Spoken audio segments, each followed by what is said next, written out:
আসসালামু আলাইকুম, আমি আব্দুর রহমান জয় লার্ন টেক লিডের পক্ষ থেকে আপনাদের স্বাগত জানাচ্ছি। আমাদের আজকের আলোচনার বিষয়বস্তু হচ্ছে Adobe Illustrator লার্নিং সিরিজ। তো আজকের ক্লাসে আমরা শিখব হচ্ছে transforming artwork, grouping artwork, alignment and cutting and এরেজিং।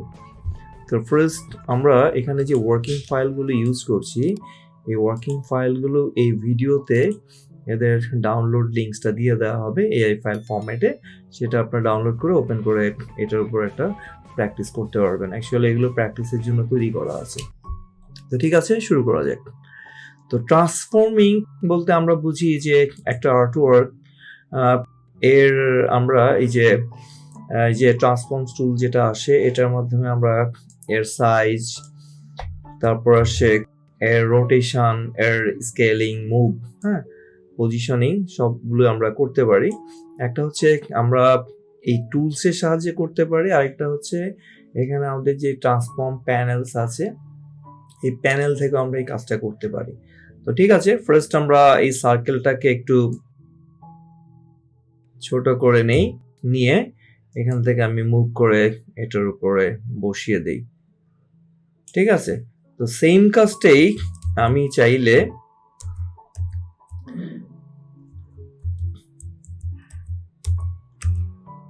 এখান থেকে করতে পারি। সেক এখানে আমি দিলাম 0.2। তো এই লিঙ্কসটা যখন অন করা থাকবে আপনি অটোমেটিক্যালি উপরের পোর্শনে যা দিবেন নিচেরটায় অটোমেটিক্যালি সেটা হয়ে যাবে। এটা 0.2 হবে, এখানে এটা অনেক লার্জ হয়ে গেছে। 0.2 এখানে আপনি দিবেন 0.2। তো আমরা চাইলে ইন্ডিভিজুয়ালি আলাদা আলাদা জিনিসটাকে করতে পারি, অথবা আমরা প্রপোর্শনেটলি একসাথে জিনিসটাকে করতে পারি। ঠিক আছে, তো যদি আমরা এই যে এখানে বলা হয় maintain with and height proportional, এই লিঙ্কসটা থাকলে দুইটা একবারে হবে। আর যদি লিঙ্কসটা আমরা করে দেই তখন সেটা হচ্ছে হাইট প্রপোর্শনালিটি, ইন্ডিভিজুয়ালি হাইট বা উইথ গুলো আলাদা আলাদা হবে। ঠিক আছে, এখন আমি এটাকে মুভ করলাম।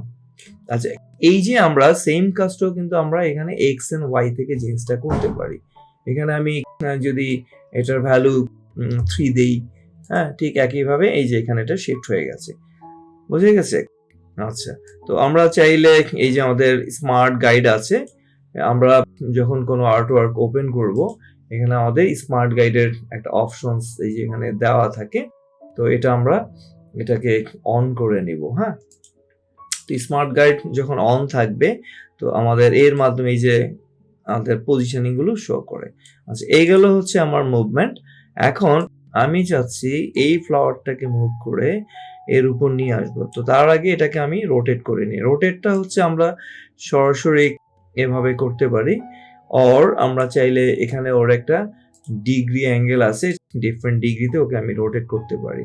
আবার আমি যদি শিফট প্রেস করে ওকে রোটেট করি তাহলে 45 ডিগ্রি করে করে ওর মুভমেন্টটা আসবে। ঠিক আছে, তো আপনি যেখানে নেন ওটা 45 ডিগ্রি অ্যাঙ্গেলে যাবে। আচ্ছা, এটা আমরা এখন মুভ করে এই রোটেশনটা একটু চেঞ্জ করি। সে ধরুন আমি এটাকে এই লেভেলে রাখছি।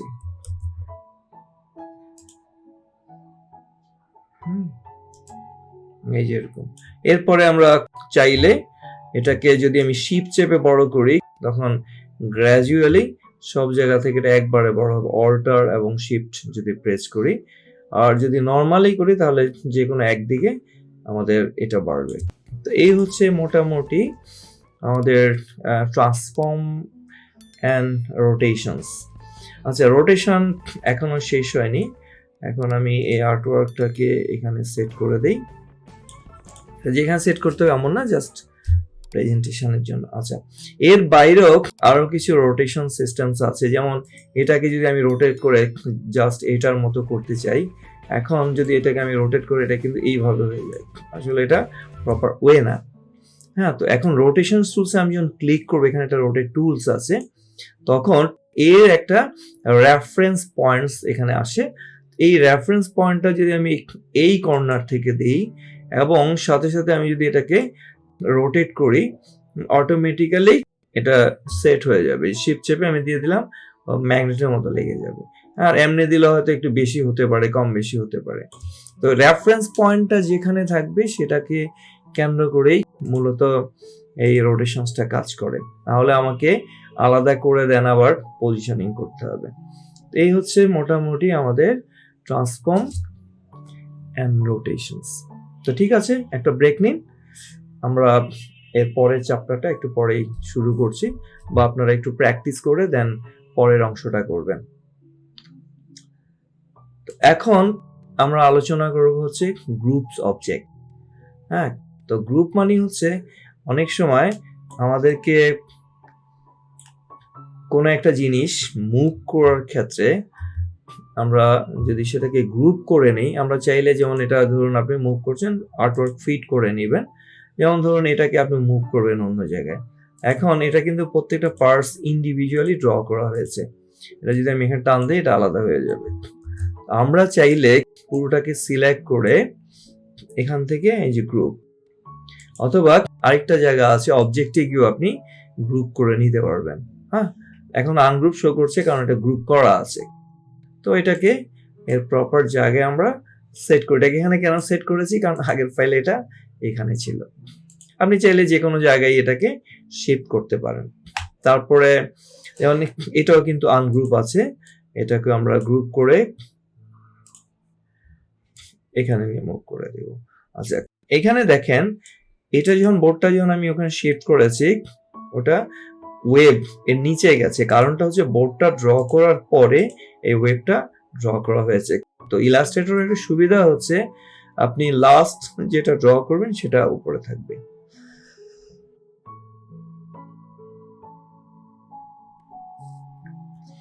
আচ্ছা, এই হচ্ছে আমাদের গ্রুপিং। এখন আমরা এই যে এখন একটা গ্রুপ করেছি, আমরা যদি চাই এটার ভিতরে আমরা কোনো এডিট প্রয়োজন হয়, আমরা চাইলে এটাকে আনগ্রুপ করে করতে পারি, অথবা আইসোলেট মোড, ডাবল ক্লিক করলে এটা আইসোলেট মোডে চলে আসবে, তখন অন্য কিছু আনসিলেক্ট মানে সিলেক্ট করা যাবে না, শুধু এটাই আমাদের। দেখেন প্রত্যেকটা অংশকে এখন আমি আলাদা ধরতে পারছি। এখন আমি চাইলে এর কালার বা সাইজ বা অন্য কিছু আমি চেঞ্জ করে দিতে পারি। বুঝে গেছে? তো এখানে এরপরে কাজ শেষে আমরা আইসোলেট মোড থেকে বেরিয়ে যাব। বাট এখন যখন আপনি ধরেন এটা কিন্তু গ্রুপ আছে, আইদার আপনি আনগ্রুপ করে নেবেন অথবা আইসোলেট মোডে গিয়ে এর প্রত্যেকটা অংশকে আলাদা আমরা এডিট করতে পারি। আচ্ছা, এর বাইরে আরেকটা দিয়ে করা যায়, আমরা যদি এই যে ডিরেক্ট সিলেকশন টুল দিয়ে কাজ করি, সেখানে কিন্তু আমরা গ্রুপের ইন্ডিভিজুয়াল অবজেক্টগুলোকে আমরা ধরতে পারি। তো আমরা ডিরেক্ট সিলেকশনের কাজ আরো কিছুদিন পরে শিখবো। এটাও একই রকম, গ্রুপড অবজেক্টকে আমরা ইন্ডিভিজুয়ালি আলাদা আলাদা ধরতে পারি বা সিলেক্ট করতে পারি হচ্ছে ডিরেক্ট সিলেকশন টুল দিয়ে। ওকে, তো এই হচ্ছে আমাদের আজকের গ্রুপিং। এরপরে আমরা কাজ করব হচ্ছে অ্যালাইনমেন্ট নিয়ে। তো অ্যালাইন আমরা যখন কোনো কিছু ডিজাইন করি, এগুলো অনেক সময় স্ক্রিন এবং আদার যে এরিয়াগুলো থাকে সে অনুযায়ী আমাদের সেট হয় না। হ্যাঁ, যেমন আমি এটা এখানে আঁকিয়েছি, ওটা এখানে চলে গেছে, তারপরে কেটা নিচে সরে গেছে। তো আমরা ফার্স্ট ধরুন স্মার্ট অবজেক্ট, এখানে যদি আমাদের স্মার্ট আর্টওয়ার্ক স্বাভাবিকভাবে এটা করা থাকে, আমরা চাইলে এটাকে এখান থেকে ওপেন করে নিতে পারি। হ্যাঁ, ভিউতে গিয়ে যে স্মার্ট গাইড আমাদের অন করাই আছে, আপনি যদি অফ করে দেন তখন এটা আপনাকে কোনো গাইডলাইন দিচ্ছে না। ঠিক আছে? আচ্ছা, আমরা এই জন্য কি করি, স্মার্ট গাইডটাকে অন করে নেই। তাতে হয় কি, এটা ঠিক আমার এই দেখুন একটা পিঙ্ক লাইন দিয়ে দিয়েছে, প্রপার পারফেক্ট ইতে আসছে কিনা সেটা আমি এই গাইড থেকে আমি বুঝতে পারি। আচ্ছা, এখন আমরা এটাকে অ্যালাইন করতে গেলে আগে এটাকে একটু গ্রুপ করে নিই, যাতে আমার সবগুলো একসাথে করতে পারি। সে আমি চাচ্ছি এই টেক্সটটা এর সাথে এই টেক্সট প্লাস এই টেক্সটটাকে একসাথে অ্যালাইন করব। অ্যালাইন করার জন্য আমরা এখান থেকে অ্যালাইন্স টুলগুলো পেতে পারি, এখান থেকেও অ্যালাইন্স টুলগুলো পেয়ে যায়। তো অ্যালাইনের তিনটা অপশনস আছে, একটা হচ্ছে align to selection, align two কি অবজেক্ট, অ্যালাইন টু আর্টবোর্ড। আমরা স্টেপ বাই স্টেপ এই তিনটা অংশই দেখব। তো ফার্স্ট আমি কাজ করছি অ্যালাইন টু সিলেকশন। আমার এখানে যে সিলেক্ট অবজেক্ট গুলো আছে আমি আগে সেটা করছি। তো এখানে আমি ধরুন এটাকে লেফট ভার্টিক্যাল অ্যালাইন টপ করে দিলাম, যাতে আমার এই লেখার সাথে এই টোটাল জিনিসটা আমার আর্টবোর্ডের ভিতরে চলে আসে। একটু আন্ডু করে দেখাই, এটা আগে এই অবস্থায় ছিল এবং এলোমেলো ভাবে ছিল। এখন আমি অ্যালাইন টু সিলেকশন সেট করেছি। তারপরে আমি কি করলাম, চাইছি এই যে লাইন বরাবর উপরে যে টেক্সটটা আছে সেটা বরাবর এখানে, আমি যদি এটা নিচে করি তাহলে স্ক্রিনের নিচে চলে যাবে। এটা আমরা যদি নিচে যাই তাহলে আমরা দেখতে পারবো স্ক্রল করে এই যে নিচে চলে আসছে। আমি যদি অ্যালাইন টু টপ করে দেই তাহলে ও আমাদের এই যে উপরে এগুলো অ্যালাইন হয়ে গেছে। হ্যাঁ, এভাবে ডিফারেন্ট লেভেলে আমরা জিনিসটাকে অ্যালাইন করতে পারি। ওকে, এই আমি চাইলে এটাকে এই যে স্মার্ট গাইড দিয়েও সুন্দর করে অ্যালাইন করে দিতে পারি। আচ্ছা, এইগুলো হচ্ছে অ্যালাইন টু সিলেকশন। এরপরে আমরা আসছি অ্যালাইন টু আর্টবোর্ড। দেখুন এই টেক্সটটা এই আর্টবোর্ডের সেন্টারে আছে, আমি চাচ্ছি এই টেক্সটটাও এই আর্টবোর্ডের সেন্টারে রাখবো। এখন আমি যদি এটা সিলেক্ট করি তখন আমার এখানে অ্যালাইন টুলগুলো কি থাকে, এই যে align two artboard automatically select হয়ে যায়। যদি আমি সিলেকশন না দিই, মানে এটা যদি সিলেক্ট না হয় তাহলে এখানে গিয়ে আপনি সিলেক্ট করে নেবেন। সাধারণত একটা অবজেক্টকে যখন আমরা সিলেক্ট করি তখন অ্যালাইন টু সেটা আর্টবোর্ড হয়, আবার যখন মাল্টিপল অবজেক্ট আমরা সিলেক্ট করব তখন সেটা হবে অ্যালাইন টু সিলেকশন, অটোমেটিক্যালি ও শিফট করে নেবে যে আপনি কোনটা করবেন। আচ্ছা, তো এটা গেল আমরা অ্যালাইন টু আর্টবোর্ড, আমি এখানে এটাকে সেন্টার করে দিলাম। এখন আমার ঠিক আর্টবোর্ডের সেন্টার এই লেখাটা চলে আসছে। আচ্ছা, এরপরে আমাদের বাকি আছে অ্যালাইন টু কি স্ট্রোক। এখন আমি চাচ্ছি এই লেখাটাকে এই লেখা বরাবর নিয়ে যেতে। ওকে, তো আমরা বা এই লেখাটাকে এই লেখা বরাবর নিয়ে আসবো, এই দুটোকে ইন্ডিভিজুয়ালি করবো। তাহলে এটা সিলেক্ট করব, এটা সিলেক্ট করব, এবং যেহেতু এটা অ্যালাইন টু কি অবজেক্ট মানে হচ্ছে কোনো একটা অবজেক্টকে আমি পজিশনিং করব যেটা বরাবর অন্যটা অ্যালাইন হবে। যেহেতু আমি চাচ্ছি এই টেক্সট বরাবর ওই টেক্সটটা অ্যালাইন হবে, সো এটাকে আমি কি অবজেক্ট বানিয়ে নিয়েছি। এখন আমি এটাকে এখান থেকে বটম সিলেক্ট করে দেব, তাহলে সে নিচে চলে আসবে। ওকে, এই হচ্ছে মোটামুটি আমাদের অ্যালাইন। তো এরকম আরো অনেক রকম ভাবে আমরা অ্যালাইন করতে পারি। ওই যে বললাম, একটা হচ্ছে স্মার্ট গাইড, আর একটা হচ্ছে অ্যালাইনের যে 3 ডিফারেন্ট অবজেক্ট আছে সেটা। অ্যালাইনের আরো কিছু কাজ আছে, সেগুলো আমরা ধাপে ধাপে শিখবো।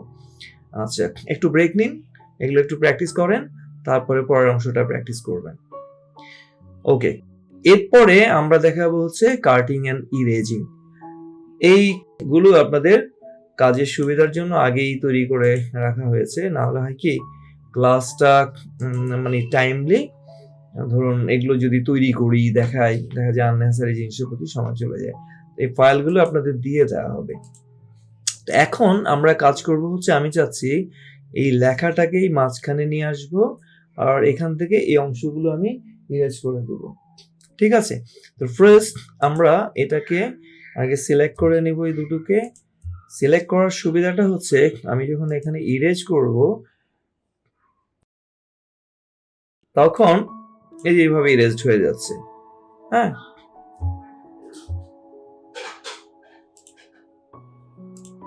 আচ্ছা, তো এখানে আমরা যদি শিপ চেপে ধরে কোনো একটা জায়গা থেকে ইরেজ করে যাই তাহলে একদম স্ট্রেট ফরওয়ার্ড এটা ইরেজ হয়ে যায়। যেমন এটাকে আমি ইরেজ করব, শিপ চেপে ধরে সোজা টান দিব, এই যে এরকম, এর উপরে আমি টান দিলাম কিন্তু এটা অ্যাকচুয়ালি ইরেজ হবে না। হ্যাঁ, ওই লাইনটা ইরেজ হবে না কারণ এটা আনসিলেক্টেড। সো আপনি এটাকে একটু জুম করে নেন, জুম করে নিয়ে একটু বড় করে নেন যাতে ধরতে সুবিধা হয়। এখন ইরেজার দিয়ে ঠিক এই লাইনের মাঝ বরাবর একে আপনি টেনে নিয়ে যান, দেখুন স্ট্রেট ফরওয়ার্ডে চলে গেছে এবং ইরেজ হয়ে গেল। এরপর এগুলো আমরা নর্মাল, আবার ঠিক একইভাবে এখান থেকে আমরা এটাকে ইরেজ করে দেব। ঠিক আছে, এটা হলো ইরেজের কাজ। আবার এরপরে এই ইরেজারের ভিতরে আরো কিছু টুলস আছে, যেমন সিজার এন্ড নাইফ। তো সিজার এন্ড নাইফ দিয়ে আমরা চাইলে কোনো কিছু কাট করে নিয়ে যেতে পারি। যেমন ধরুন এই যে লাইনটা আছে, এটাকে আমি মাঝখানের টুকু রাখবো না, শুধু এই দুইটার জায়গা বরাবর রাখবো। তাহলে আমি এটাকে 3টা পার্টে ভাগ করব। তো এটাকে আমি একটু নিয়ে আসি নিচে বোঝার সুবিধার জন্য। এখান থেকে আমরা নাইফ সিজার টুলটা নিব। সিজার টুলটা কাজ করে শুধুমাত্র পাথ বা অ্যাঙ্কর পয়েন্টসের উপরে। ঠিক এই পয়েন্ট বরাবর আমি একে একটা ক্লিক করব। আর এই যে স্মার্ট গাইড থাকার আমার সুবিধা দেখুন, আমি অনেক নিচে রেখেও ওটাকে বরাবর হ্যান্ডেল করতে পারছি। এখন আমি সিলেকশনস টুল নিয়ে এখানে ক্লিক করব এবং এটা ডেল দিলে এটা সরে যাবে। তারপর এটাকে আবার এই দুটাকে ধরে একসাথে পজিশন চেঞ্জ করে দেবো, ঠিক আগের জায়গায় বসিয়ে দেবো। এটা সিলেক্ট হয়নি, আনডু দেই, এটা এবং এটা। হ্যাঁ, এখন এটা আপনি স্মার্ট গাইডের সাহায্যে বসিয়ে দিতে পারেন। এই যে সুন্দর করে বসে গেছে, এই যে বসিয়ে দেন, এই যে সুবিধা মতো। আবার যদি দেখেন এলোমেলো হয়ে যায়, তখন এটাকে ধরে একটু সরিয়ে দিবেন, যাতে ওর বরাবর হয়। হ্যাঁ, একটু বেশি জুম করে নেবেন, বা আবার অনেক সময় সূক্ষ্মভাবে করতে গেলে কিপ্যাড দিয়ে আমরা ওটাকে সরিয়ে দিতে পারি, যেন কর্নারগুলো সমান হয়। আচ্ছা, তো ঠিক আছে, এবার আমরা এটাকে একটু অল শেপে জুম আউট করে নেই। এই যে কয়েকবার ক্লিক করবো, দেন এখানকার যে টেক্সটটা আছে সেটাকে আমরা, যদি আপনি শিফট চেপে ধরে ড্র্যাগ করেন, একদম স্ট্রেইট নামবে। ওকে, একদম এই বরাবর আমি এই ইনসেট হয়ে গেল, আমার টেক্সটটা কাজ হয়ে গেল। এখানে আরেকটা জিনিস আছে, যেমন আমি আর্টওয়ার্কে বাইরে দেখাই, এই আর্টওয়ার্কে কাজ না করে আমরা এর ভিতরে যেটা আছে নাইফ কিভাবে ইউজ করব।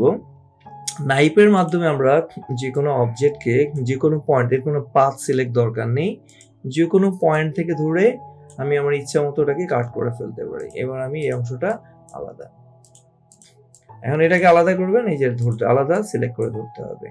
সুবিধাটা হচ্ছে এটার জন্য কোনো কিছু লাগে না, আমরা আমাদের ইচ্ছা মতো, এই যে এটা কিন্তু মাঝখান থেকে এরকম ধরবে না, আপনাকে শুরু করতে হবে এই কর্নার থেকে। আগে এটা সিলেক্ট করে নেবেন, উইদাউট সিলেকশনে কিন্তু এটা কাটবে না, এটা খেয়াল রাখবেন। যখন আমি সিলেক্ট করে নিলাম, ও তখন এই পয়েন্টস এখানে ক্রিয়েট করেছে, মানে এডিশনাল একটা পাথ ক্রিয়েট করেছে, এটা আলাদা হবে। দেখুন আমি এটা সিলেক্ট করি নাই, আমি যতই এটা দিয়ে টানাটানি করি ও কিন্তু কিছু করবে না। অনেক সময় করে ফেলে ও অটো সিলেক্ট করে নেয়, অনেক সময় দেখবেন এরকম হবে না, এই যেমন এখন হচ্ছে না, মাঝে মাঝে ঝামেলা করবে, কারণ এটারও কোনো নেই, এটারও কোনো বর্ডার নেই। এখানে যেটা করেছে, মানে এখানে ওর একটা পয়েন্টস আছে। হ্যাঁ, আমি যদি এটাকে ডিসিলেক্ট করি, আমি যদি এখান থেকে নেই, তখন দেখেন ও কিন্তু ধরে, যেহেতু এখানে ওর পয়েন্টসে আমি ক্লিক করেছি, একটা পয়েন্টস পেয়েছে এখানে। ঠিক একইভাবে যদি এরকম ঝামেলা হয়, একটু সিলেক্ট করে নেবেন, তাহলেও সুন্দর স্মার্টলি ওটাকে ডিভাইড করে দেবেন। দেন এরপর আমরা বাদ দিয়ে দিতে পারি ডেল করে। এই হচ্ছে সিজার, নাইফ, ইরেজার টুলের কাজ। তো আশা করি আপনারা এগুলো থেকে অনেক উপকৃত হবে এবং নিজেদের সুন্দর সুন্দর ডিজাইন করবেন উইথ দিস টুলস। হ্যাঁ, তো এই প্র্যাকটিস ফাইলগুলো বেশ কিছুবার প্র্যাকটিস করে এরপরে নিজেরা নিজেদের ফাইল ক্রিয়েট করে কাজ করবেন। তো ঠিক আছে, সবাই ভালো থাকুন, আসসালামু আলাইকুম।